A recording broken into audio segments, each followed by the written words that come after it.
Welcome to episode 1391 of the Multifamily Collective. Today I wanted to talk about something that I have long struggled with in the property management industry, in the multifamily industry, and that is taking property managers who are most of the time very adept at customer service or being in service of others, whether it be team members, customers, vendor partners, etc., very, very good at relationships. Some are even very good at organization or time management or project management, but where I've seen, at least my direct observation over almost 30 years in this business, where they really struggle is the financial side of our business. Be it budget creation, be it forecast models, be it variance notes, be it anything that is related to financials, GL coding, you name it. We can get really detail oriented into the most seemingly elementary things in the business as it relates to financials, or we can get as complex as you might, feeding in renovated units into a stabilized rent roll and understanding how those things would impact costs, et cetera, et cetera. We can get into all kind of complicated concepts, but property managers historically, over 4 different organizations that I've worked for, have not been good at this. The ones that are good at it get promoted pretty quickly into the corporate world, whether it be as area managers, regional managers, vice presidents, asset management side of the business, the analyst side of the business. They just, that acumen that they have as it relates to analytics, numbers, math, gets them put into a whole different world pretty quickly. So it leaves the remaining people who are not very good at that stuff, or are just okay at it, doing it on a daily basis, or not on a daily basis, on a monthly basis, whatever the frequency is, it doesn't matter. But the point I'm getting to is this: why do we do that? In my head, we need to just stop doing that, and we need to put people in positions of strength. We need to gear our ecosystem such that a property manager who's very good at customer service or team building, etc., does that. And this financial part of the world gets centralized, or it gets outsourced. And in my head, we're very near the moment in time where AI will just do it all automatically.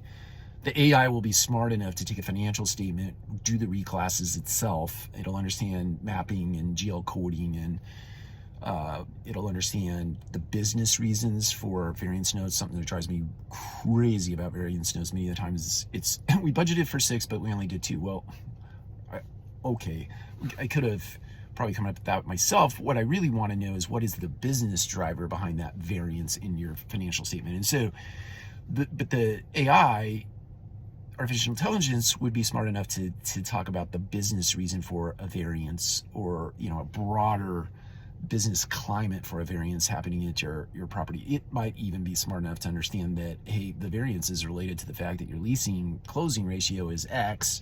It should be Y. The reason is we've got leasing consultant A that is not producing at their normal historical clip. I mean, we could go on and on about how sophisticated the AI can be in terms of writing variance notes that are germane to the broader business climate or the property specific operations. So anyway, long story short, I think we should stop doing that. We should stop requiring property managers to understand their financial statements, and we should put that role and responsibility on somebody that understands it, understands how to analyze it, because the AI will complete it, but they understand how to analyze it and turn it into business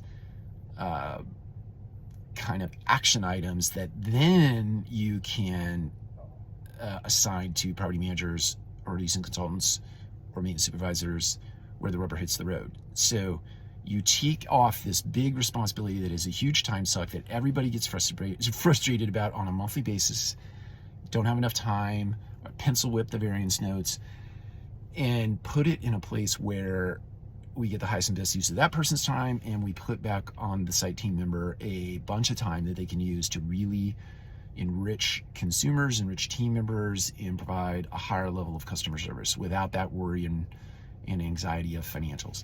I would love to know what you think about that, because I can hear the arguments for the property manager needs to understand this is a business. They need to understand the financials. They need to understand how to write various notes. They need to, if they don't get the financial sort of way of doing business at their property, then they shouldn't be a property manager. I can hear all those things, and I can in some way agree with them, but my retort back is, look, historically, none of them.